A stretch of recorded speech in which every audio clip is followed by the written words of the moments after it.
Kỳ meaning chừng một kỳ bangi day bante bay kane ka chừng hikai kan yarap ipi English to kasi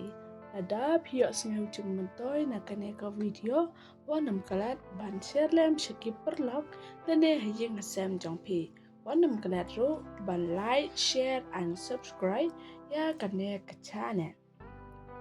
sngau bha check ya ka link hapa description ala ngin ya page ya kane ka chừng hikai language kamut kaktin bakran legible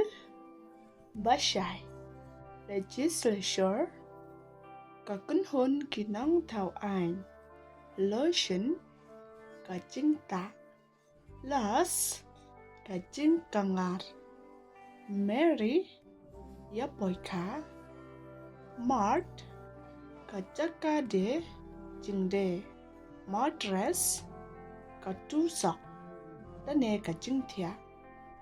measure san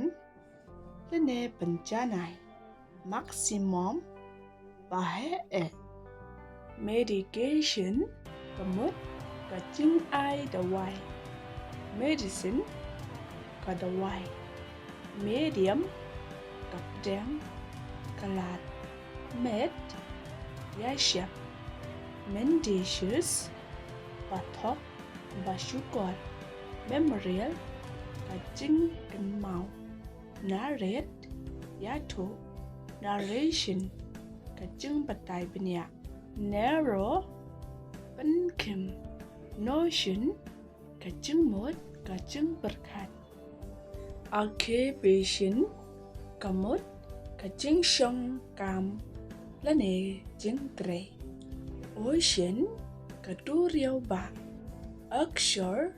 kadu pertha stem ocular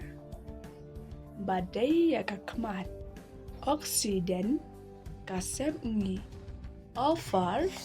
kaching terwa official badai shapang kakam office once she seen opiate kadawai yok thia ordinal banyo ne kdau ter ordinate kamut babet baranti origin kaching sedang katan rai origin kaching duai outright season dan bed outset kaba sedang kaching sedang outside shabar outsider unong way outspoken bakran slur outstanding badangsa outstrip no shadin over bashai bala banyoi overwalk tray palat ya kabor overtime kaching tray palat ya kabor over shalor outcome kaching mi ornament kaching deng orphan ukun sweat outdoor bashabar outfit karyam pura operative battery cap. Don't forget like, share and subscribe.